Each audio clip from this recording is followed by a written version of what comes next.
Hello, good morning. This is Marie Keelty here, and I am the career coach, stroke head of service in TU Dublin Telecampus. So thank you very much for joining us on our first session today as part of Grad Ireland's Career Discovery Week. So today, the session is going to cover creating impact with your CV, especially at this time during COVID. So can I ask you to join slido.com if you want to ask any questions and just put in the hashtag CV19. So I'll just give you a couple of seconds to do that. So you can join and ask any questions you want, and I'll give some time at the end of the session to answer any of your questions and queries. So please go on to slido.com, just put in hashtag CV19, and whatever questions you have with regards to CVs, how to best apply, how to make yourself presentable, how you can approach the job search and the job hunting market, especially those of you that are about to become recent graduates as results come on stream at this time. So hashtag CV19 if you would like to ask any questions. All right, so let's move on. Hopefully we can move on. Okay, so bear with me. Great. So no matter where you've looked for the last 3 months or so, it has been COVID-19. The headlines have been completely taken over. But at the end of the day, we still have our job of work. You will still, as a final year student, a recent graduate, you will still be job hunting and you're looking for those opportunities that are out there. So forget about the headlines. It's time for you now to start taking control of your life and your future. And believe me, there are opportunities out there. So it is time for you to start branding yourself and start identifying who you are and what it is that you want. And one of the really good things that has come out of COVID-19, and believe me, there have been many hard tasks and lessons learned, but we've all gained some time and we've had time to think. We've had time to reflect. And now as a recent and a final and a new graduate, there's an opportunity there for you to identify your brand and have a really good, long, hard think about what it is that you want, what type of work environment, what type of activities excite you and entice you and make you want to get up early in the morning and jump out of bed. So brand you is hugely important. So today, or in this session this morning, going to go through some key traits, key characteristics, key activities that you can pursue in terms of branding yourself and identifying to an employer what the extra added value is that you can offer and that you can bring to the party. All right. So some of us work with images and pictures. Basically, you want to stand out from the crowd. There's no point in blending in. So let's look at the 4 pictures that are there as we share the screen with you. Do you want to look like that red pencil? Stand out, stand apart. Do you want to break the train? What is it that you can do that will allow you to bring something new, something additional, something fresh, something energetic? Because over the last 12 to 15 weeks, we've all had to become creative and energetic. We've had to learn new ways to work, and many of those ways will stay with us. So have you shown any innovation? Have you shown that creativity? And how can that be reflected on your CV? Do you want to blend in like that picture as we look at the screen top right? All the perfect knees very much look like they're going to interview. Or do you want to leave the bottom right-hand picture? Absolute, nobody stands out, nobody differentiates, all blending in. We don't want blenders, we want people to stand out. So each and every one of us, we have our own qualities, we have our attributes, we need to be able to document them, and then we need to be able to share them with the employers. So how do you make your CV stand out? How do you make yourself stand apart? As graduates, you know, everyone with their 2-1, they're all on an equal academic footing. If you have a 2-2, you're on an equal academic footing with peers that also have a 2-2. But there are more than the academic results and qualifications. There's more than that that is important to an employer. So the way I would often talk to students about this is I would say, we're all made up of pieces of a jigsaw, and it's putting that jigsaw together to fit the employer jigsaw. That's what you want. So all of the different elements. So it's a little piece of academic input for sure is important, but also the personal you in terms of the skills, the attributes, the values, what's important to you. And then also you will bring your own skills and experience from part-time jobs, from summer jobs, and from volunteering opportunities. And it's all of those factors pulled in together. That's what makes a really interesting jigsaw. And it's getting those pieces to fit together in a fashion that suits or matches a potential employer. So it's not, shoehorning them in, it's so that there's a natural fit. And any of you that may have moved on or changed part-time jobs because the fit wasn't there, because the employer, it just wasn't working for you in terms of the dynamic, the values, the work ethic, you will then understand how important it is to get the values right and to get that fit right. So let's have a brief look at this slide. In terms of the slides I'm going through today, this is perhaps one of the most important slides. And if you take nothing else from the session, take a screenshot of that, take a look at it and jot down the 8 key points. It's 8 very simple steps, but if you follow it through, it makes perfect sense. There is nobody else that knows your information better than you. You control your own information. You're the person that knows best. Your dates, your history, your work ethic, your experience, the modules you've studied in college, what has excited you, where your energy comes from. So therefore, you have like 2 pages maximum. I've seen some really super 1-page CVs. So either a 1-pager or 2 pages, but that's really it. The exception being academic CVs, which are allowed to go slightly longer because of their research experience. But most business related CVs will just be 2 pages. So it's very, very short. So that said, we work off the top left point, simplify your design and layout. Keep it simple. Avoid too many words, too much text. Avoid tables, making it too graphic, too business-like. Bullet points are fabulous. They work really, really well. And use a clear and simple font that's legible. Don't go too small on the font. I've often noticed of late in a bid to get more information in, students often go down to size 8. Size 8 is very hard on the eyes. You absolutely want the employer to continue watching and reading your CV. If you make it difficult by having too much text and almost minimizing it, details will be missed. So less is more, okay? So bullet points and a clear and simple font, not overly detailed in terms of underline, bolding, that sort of thing. So now and again, you can enlarge the font for your headings, for your name potentially. And after that, I would say a 10, 11, 12 size font would be absolutely ideal. If we work across the page, keep it relevant, the gray box there. Everything that's on your CV should be there for a reason. Don't tell me the same thing twice on a 2-page CV, because then you're insulting my intelligence that I can't remember what you said on page 1. You only have an opportunity to say it once and say it well. Don't repeat yourself. There's no need for that, okay?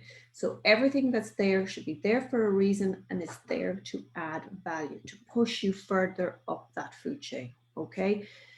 Keep your CV relevant to the role you are applying for. In a couple of slides, I'll give some information to you about some, trying to match your skills to potential job areas, and because how do you make it relevant if you don't know what you're applying for? And this is part of the reflection and soul searching that hopefully you may have done over the last few weeks. If you haven't started that process because you have been extremely busy with college, then that's absolutely fine. But today, this week, is a great time to start that. And there are lots of resources and psychometric tools available online, and I'll refer to them in a couple of minutes, okay? Keep your CV as relevant as you can to the role you are applying for. And one brilliant way of doing that is to simply find an opportunity, find a role online on the Grad Ireland website.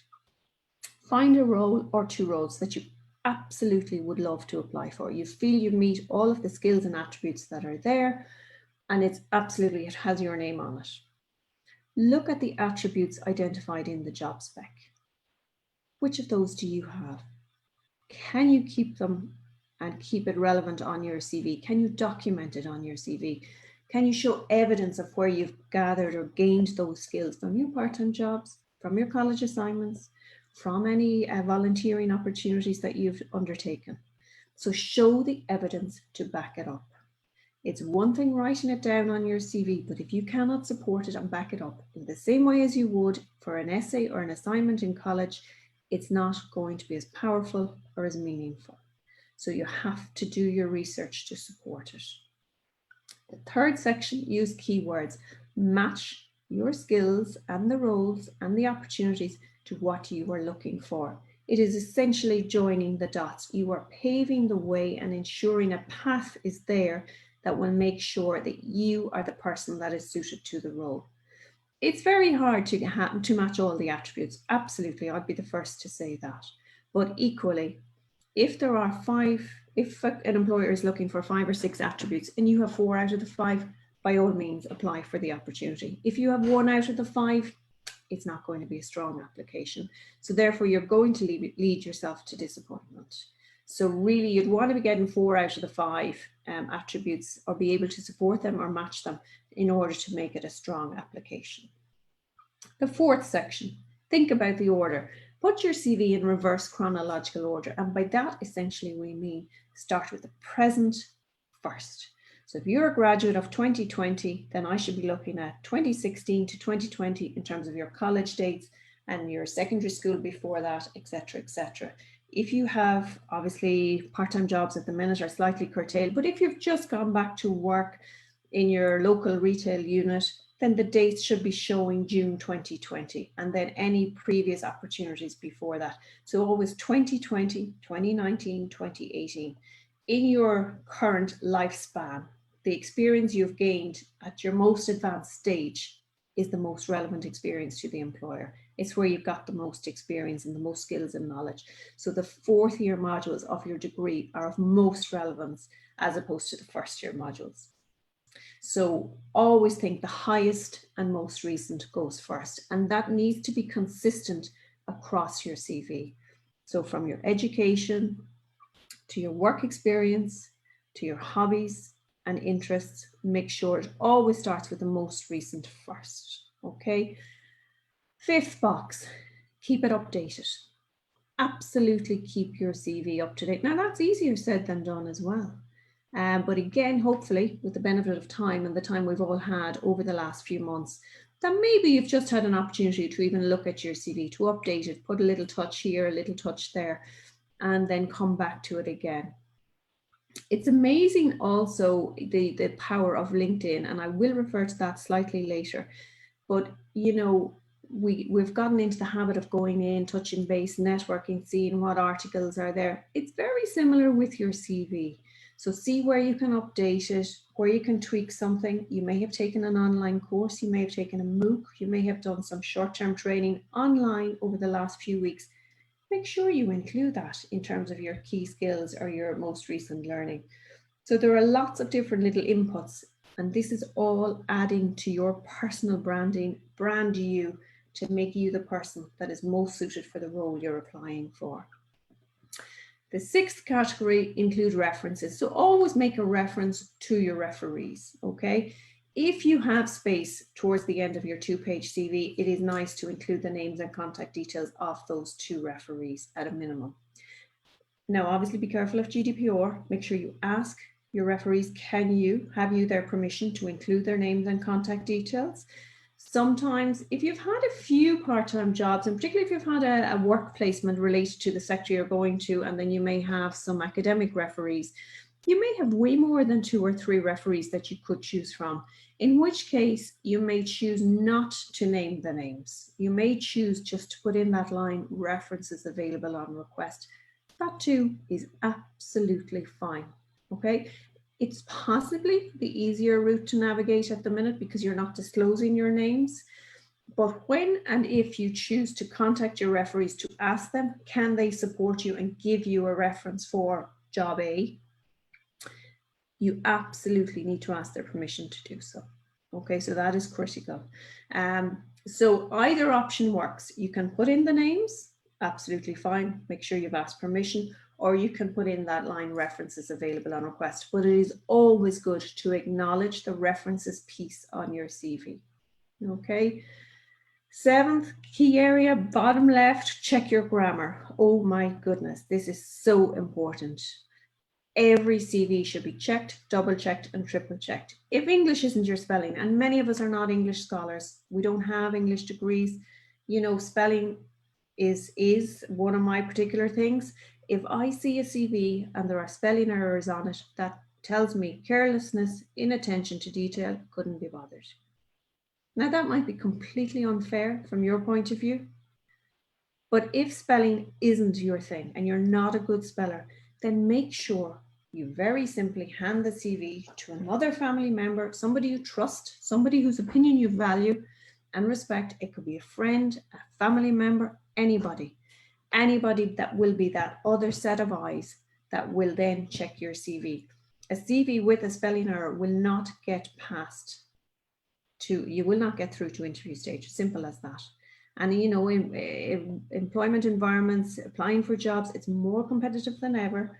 So a silly little mistake like a spelling error seems like an awful silly way to exclude yourself from that application process. So check your grammar. That is absolutely within your control. Okay, and the last, but very much not least, make your personal profile count. Absolutely. Many of us today will have a little personal profile at the top of our CV. 2 to 3 sentences, lines, bullet points being the preferred option. That just gives an absolute summary of you, a short overview, where you're at, what you're looking for, key skills and attributes. Make that count. So you might have to do 3, 4, 5 iterations of that to get it right. Again, show it to somebody else. Get them to critique it, give you feedback. What is it saying? Often you may know what you want and you may know what you're trying to communicate, but what is being read and what is being seen by somebody may not be the same message as you're trying to convey. So feedback is always good. Check in with somebody, particularly if you have somebody in a HR or your local careers advisor. Absolutely will give you feedback on how to make your personal profile count. They are 8 key steps. And I know I've taken a little bit of time over that, but that is a huge slide in terms of detail, content, and information and advice. If you get all of those steps correct, and if you spend time and attention on those, the impact on your CV will be more than positive. Okay. Let's move on. So what are your key sections? So this is another way to present it. I've gone through kind of a chronological list of what you have to include and things to watch out for. These are the key sections that houses that information. Essentially, you are the heart of your CV. Your CV is all about you. So then how do you portray that information? What are the key categories? Obviously, your profile. So the very last point from the very last slide, if we start with the profile, top left around the 10 to 3 on the clock, your profile and personal information are key, okay? You can minimize your personal information. We only need your name. We don't need a date of birth now. We don't need the health status update. So, you know, we need your name, your address, a mobile number, an email address, and ideally your LinkedIn profile link. There's 3 or 4 ways somebody can find out more about you or get in touch with you. Always try and include your name in your email address. So it could be your first and second name, or your first name and some of the initials of your second, but try in as far as you can to make yourself identifiable from that. So once you start to attach your CV, your name becomes the brand, your name becomes the identifier as you start to submit applications to employment. Over on to the education section, we've mentioned that will generally come in first. Anyone coming out of full-time study, full-time college education is the primary ticket that you will be using to gain your first graduate job. So after your profile and personal information, education will come next. And then you will literally follow the path. Work experience then comes into play. So any part-time jobs, summer jobs, if you've had If you're a social care graduate and you've had relevant work experience through your placements, differentiate into relevant work experience, not other work experience, or non-relevant. And the same for anyone else, a pharmaceutical science student or an accountancy student. If you've done a business placement, relevant core college placement, other work experience. So again, you're trying to highlight information and rank it in terms of how important and relevant it is. Hobbies and interests is a really interesting one. Often when I'm talking to students in a classroom situations, I will ask how many will include this, and more often than not, students are inclined to leave it out. I would say leave it out to your detriment. Hobbies and interests tell an employer a whole lot about you. So, you know, at the very start, I said employers want to know the entire you. We want that jigsaw with all those pieces. Yes, the academic journey is hugely important. Yes, your part-time jobs, particularly if you have college work experience or placement, totally relevant. But your hobbies and interests can reinforce the skills you're portraying through those former categories. So let me give you an example. Many employers today will be looking for strong communication skills, teamwork skills, organizational skills. They're common pretty much across every opportunity and job, but they are also very relevant. Communication skills being the most important skill employers are looking for. How can I document communication skills through my hobbies and interests, you're thinking? Very, very easily. If you've been involved with, I don't know, a tennis club, a football club, if you've been playing football from the age of 11, 12, and you're a player, you could be a manager, you could be the captain, you're demonstrating those communication skills. You're demonstrating organizational skills. You're developing those skills implicitly. You're not even aware you're developing them, but you're showing leadership, organizational, and oral communication skills. And maybe as part of that footballing journey, as part of your hobbies and interests, you may have organized fundraisers, you may have supported other initiatives in the community, and then suddenly a whole plethora of skills are being developed entirely through your hobbies and interests. That's what an employer will want. When you go to interview, you want to be remembered when you leave the room and close the door behind you. You will be remembered by your stories and your examples. And often, for any of you that have gone to interview, your CV, the purpose of your CV is to get you to interview. And then once you get to interview, the proof of the pudding is backing up those examples and showing how you can, I don't know, become a strong organizer, how you can, it's the competency-based questions. How competent are you in organizing events? How competent are you as a team player?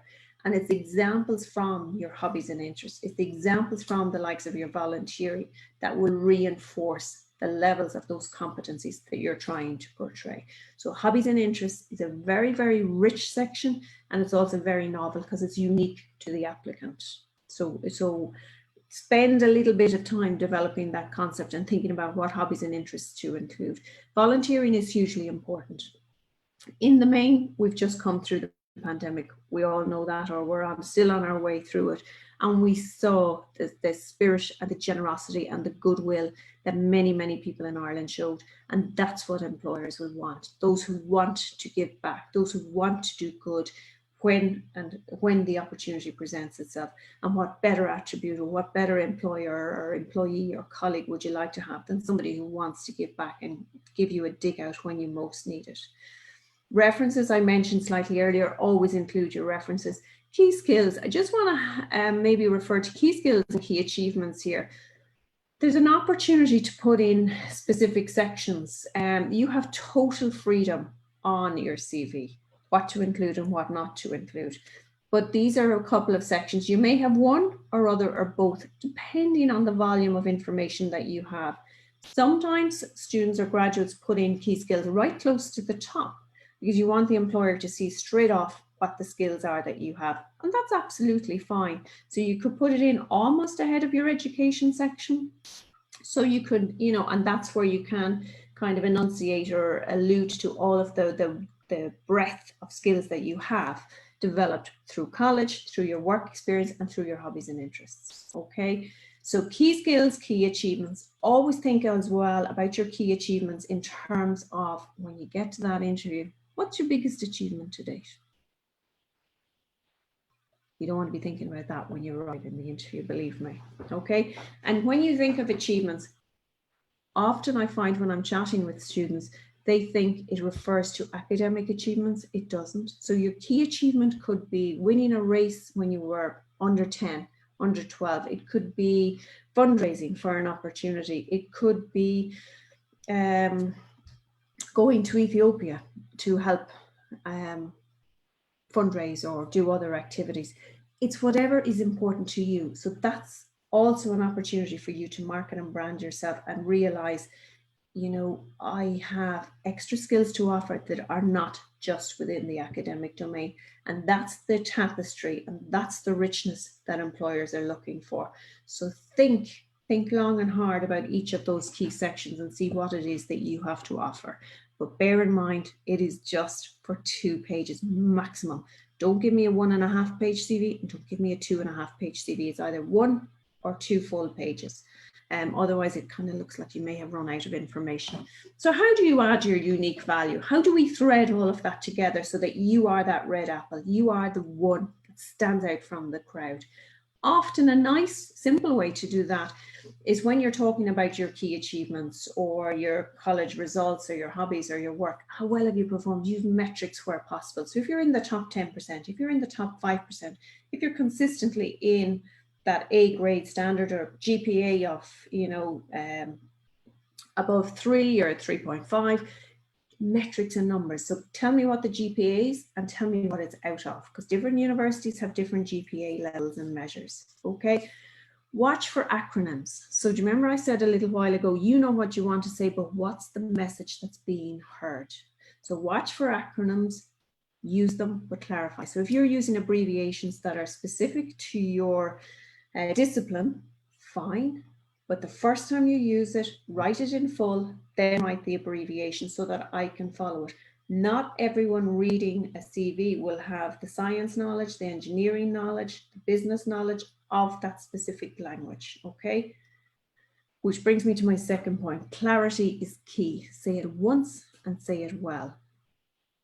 I'm going to mention Spellcheck and we're going to move on. Just make sure there are no spelling errors like that one there on your CV, because once an employer sees a spelling error, generally speaking, that's it. There's no second chances. Use action verbs. So I've said try and use bullet points when and where you can, mostly throughout. Avoid those long sentences. Action verbs like nominate, organize, liaise, they're really, really strong and they imply the continuous presence. So it's action, you're still doing it. And it takes kind of control for you into the CV, and that's what you want. Just watch your tenses. So if you have finished a summer job last summer, make sure that the summer job being referred to last summer is in the past, if it is different to the summer job you're currently doing. So just watch for consistency and just scan the CV, absolute eye for attention to detail. And if you are not someone that has a strong eye for attention to detail, make sure you show your CV to somebody that does. Okay, so how do you write that winning CV? How do you make that CV stand out? Audit your skills. How do you know what skills you've got? How can you present a document that shows you're looking for work in a particular area if you don't know what skills you've got or what skills you would most like to utilize? Then start at that point and audit your skills. And I've got a link on the next slide that will allow you to do that. Research your sector. So know what you're after and know the language of that sector, so that when you're writing your cover letter, you can embrace the language and put yourself almost in the zone to match the area that you're after. Use the keywords that work for your discipline. So, you know, in the language of accounting, obviously financial management, management accounts, all of that, strategy, consultancy, etc., etc. And with engineering, with pharmaceutical science, there's specific language and a dictionary that will go with that, and make sure that you harmonize one with the other. So your CV is here, the cover letter, the application is here. They need to overlap. They need to blend in together. Do you use LinkedIn? This is very much the time where not only do you need to use it, you need to be active on it. You need to have your profile also on CV, but your profile needs to be absolutely up to date, not a profile from last year. And you can be found through LinkedIn, and also people can find you. So it is very much a two-way street. And I have some slides on LinkedIn just coming up in a moment. We have another few minutes left, and we will then go to questions in the next 2 to 3 minutes. So ultimately, you need to show the connections between the skills you have and what the employer is looking for. And the best way to cross that bridge is to do your research. You've come through college, you're well used to using your research skills. Look at the job specification. Every employer will give you one. Look at the person specification. Where's the crossover between the two, and where can you support that from your point of view? What skills and qualities and attributes have you got? Labour market information. Know what's happening in the labour market. Now, obviously, at this time, it's slightly different. The labour market is quite depleted, but there are still opportunities, and we need to respond to where those opportunities are. CV is all about you, so you want to be that golden egg there coming up. So in terms of useful resources, absolutely. Have a look at the gradireland.com website. There's a tremendous link in terms of graduate insights. So people that were you last year, people that are starting out, on their career trajectory and journey. In terms of that skills audit, prospects.ac.uk planner, that's a really nice website that will allow you to match your skills, or the skills you feel you have, to potential job opportunities. And not alone that, it matches you for up to 10 different career paths. Now, some of those 10 is quite a few, it's quite broad, but 3 or 4 of those you may dismiss instantly. But that would still leave you with 4 or 5 or 6 options. And from that, then you could potentially start to target opportunities in and around those areas and see what comes from that, and start treading water in terms of making applications, and get into the habit of setting yourself a target, making so many applications per week, and then following up thereafter. Prospects.ac.uk, wonderful website in terms of sectoral information on many different careers, and again, just outlining for you where the opportunities are and what skills and qualities you would need. But the gold, the glue has to be in your CV. The message has to be there, and an employer has to read enough on your CV to make them want to interview you. There are some samples. Obviously, you could go to 10 different people and they could look at your CV and give you different snippets of advice. And I do appreciate that can be confusing, but you have to find a format of a CV that maximizes your skills and abilities, but also sells you to the employer. So there are some samples. There are loads of sample templates of CVs everywhere, from Word to Google to wherever, but also on the Target Jobs website, there's loads of different samples of graduates. So just get ideas and see how your information will fit and what style would work best for you. LinkedIn have a superb suite of university pages available for students. Absolutely stunning in terms of your top tips on branding, what we're talking about, and linking career goals to jobs. So if you feel that your LinkedIn profile is okay and it potentially needs a bit of a boost, I would suggest find some time and follow through on the resources and tips and advice they have there. In terms of the labour market information, careers portal is an absolutely wonderful site, and it's a really good spot where you will find labour market really solid labour market information, so that when you go for that engineering interview or that pharmaceutical science graduate opportunity, you have some key stats and information on the labour market trends in Ireland. And it looks like you've done loads of research, and it is really about being prepared for the opportunities that are there. So there's just some screenshots of the LinkedIn profiles and the different types of opportunities that are available, and literally a step-by-step guide how to build your profile, and all the different resources available there. So you'll get that through the University Pages website.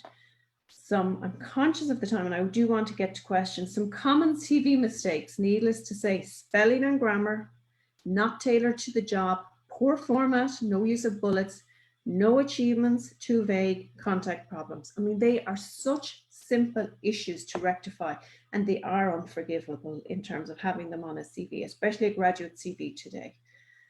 So what are employers looking for? Previous links, previous related work experience, brilliant. Qualifications and skills. So if you're a graduate today, you have the qualifications and skills. Make it easy to read. List your key skills, your accomplishments, spelling and grammar. So just, you know, it's as obvious as that. So it is literally all about you. So on the Grad Ireland website, there's lots of CVs and applications and advice available. All of this week, there are going to be CV clinics. So there's no excuse. Get started when you have the opportunity to do so. Do your research, create impact. You want to stand out. How can you demonstrate that you can do the job? All right.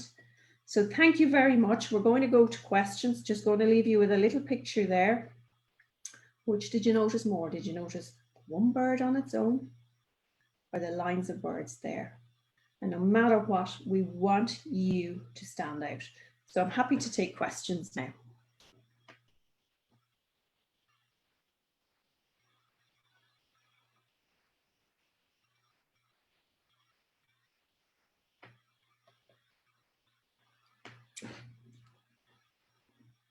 So I think the most common questions, one of my colleagues in Grad Ireland is going to collate the questions, and she'll probably group them into different categories. So the most popular questions will come up. And as I say, if anybody has any last minute burning questions, it is hashtag CV19 when you go into slido.com. Okay, so yeah, happy CV writing and reviewing.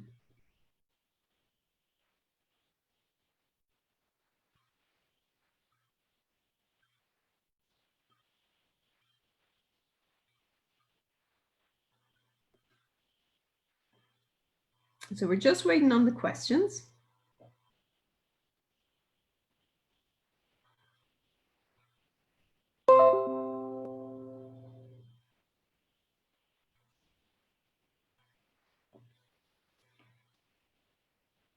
Okay, so how to convey transferable skills effectively when a candidate has no experience in their sector? Okay, yeah, and that is a common it's a great question because it's a common problem. So you're trying to get into a sector and you have no obvious experience in their sector. So can you find other areas in your life where you can show or demonstrate those skills?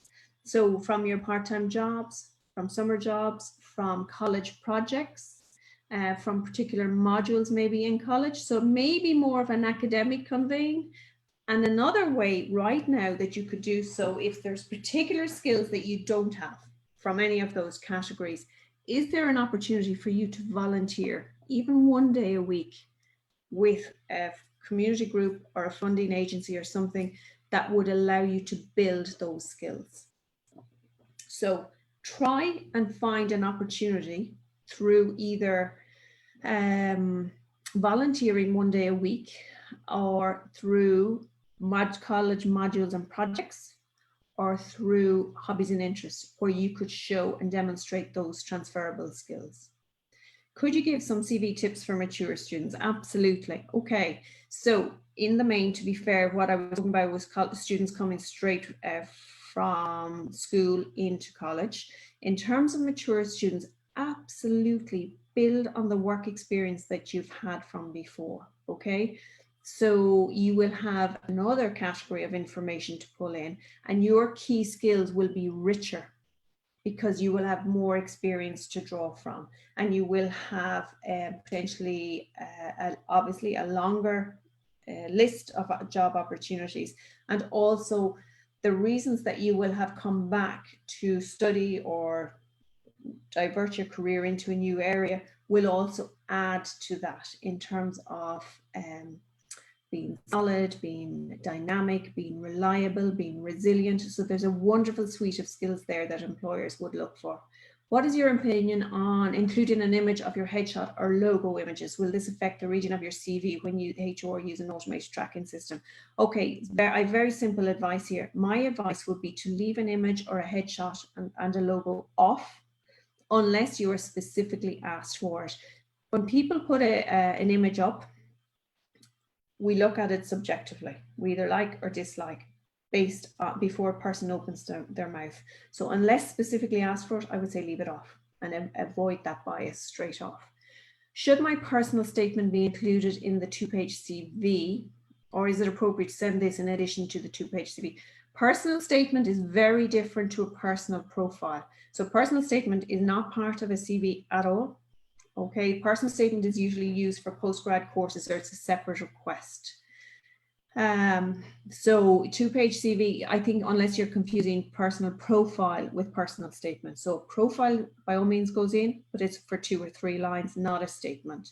Do you have recommendations for international graduates looking for a job in Ireland? Yes, absolutely.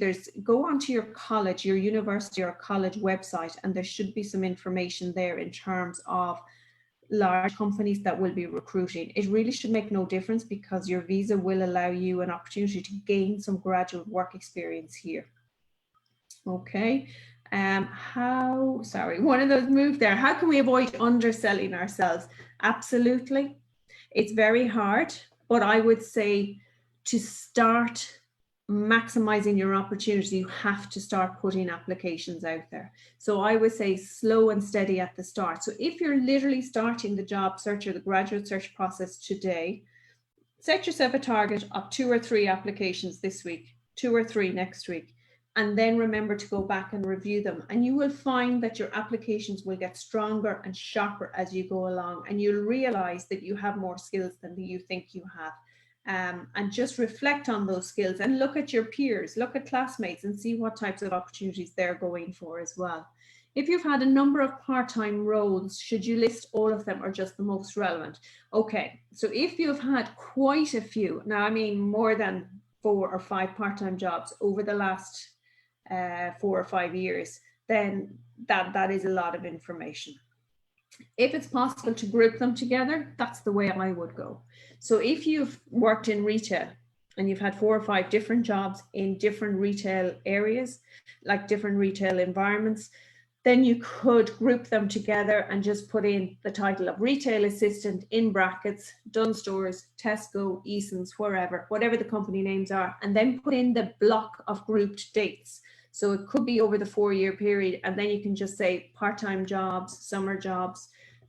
Then you can combine the skills that you've gained during those. It's a nice way to convey the same information rather than a short-term. Where on my CV should I include any online courses I've completed? So if they're short online courses, as in 6, 8, 10 weeks, it could be an additional information section. It could be under key skills. It could be under achievements. So depending on how rich each or any of those sections are, I would tend to leave it away from full-time education.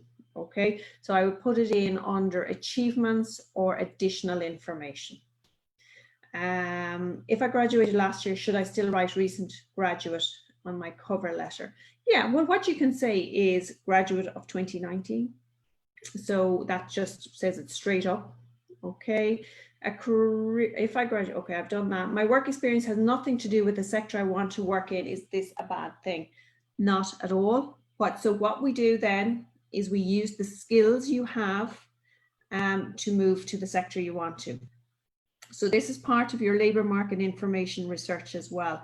Bear in mind that for 7 out of 10 graduate jobs that are advertised, it does not matter to the employer what your graduate opportunity is in. Okay, so it's more about the skills. From an employer's point of view, they are more after the person and the skills. The fact that your work experience has nothing to do with it, that's fine. That is huge learning in itself, that you want to move into a different area, potentially based on your work experience. So absolutely not, but there's great learning in that.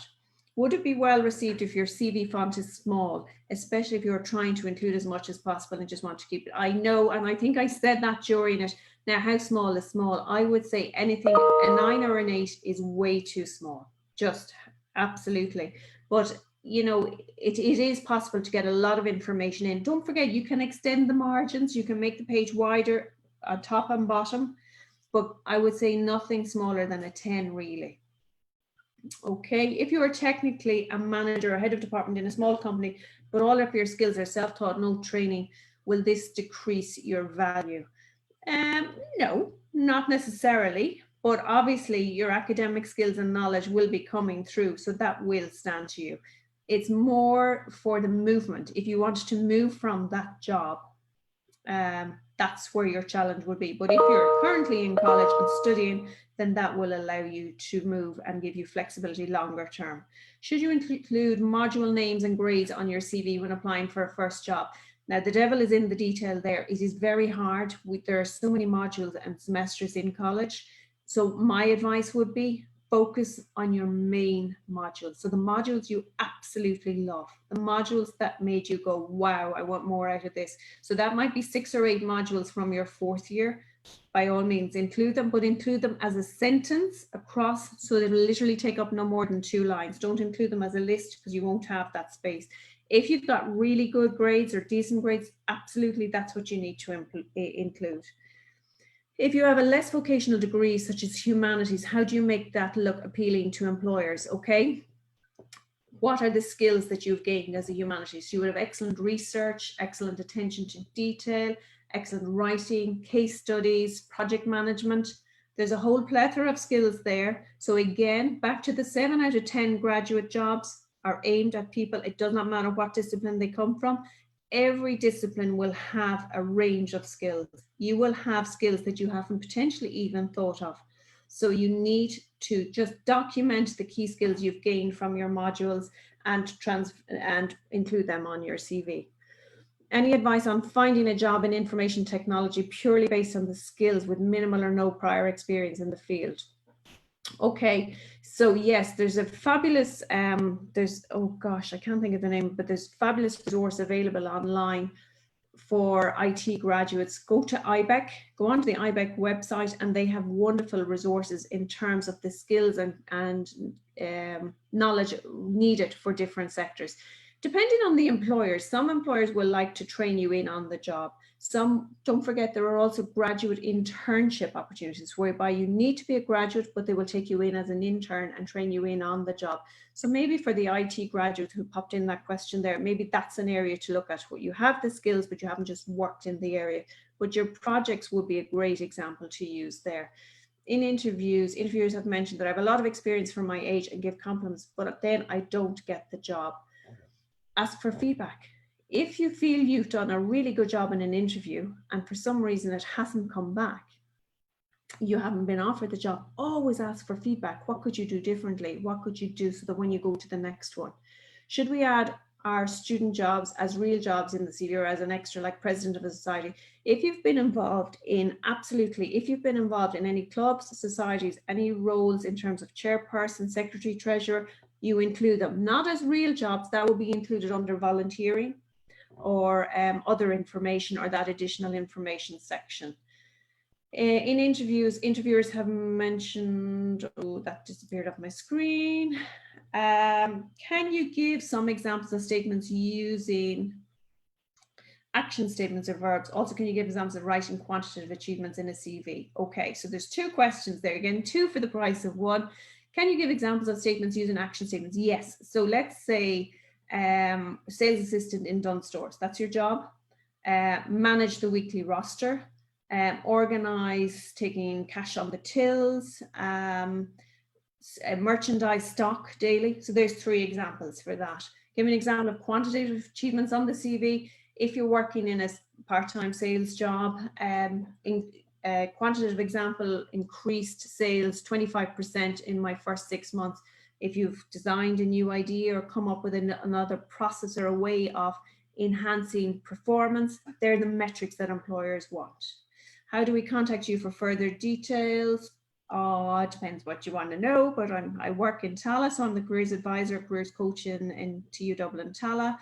Any advice for low graduates who do not want to practice? Okay, absolutely. So again, we're looking at year 1 of the potential 7 and 10. So many students, whatever your undergraduate discipline is, go back, think about the skills that you've gained. Absolutely, loads of students take a course and realize partway or fully way through it that they don't want to work in the area attached to the end of it. But as a law graduate, potentially you're going to have excellent writing skills, excellent comprehension, case studies, analysis. You may want to work in the area of consulting, business consulting, management consulting. Maybe have a look at the careers portal website that I mentioned, the prospects.ac.uk, and see what skills or areas match or manage your talent. Sorry, I could go on forever. I love CVs and I love that just talking to students, and thanks so much for all of the questions. There will be other sessions on this topic later in the week, so if I haven't fully answered your question, I know one of my colleagues will be on, I think, tomorrow. So there is another CV session coming up. Thank you very much. Take care.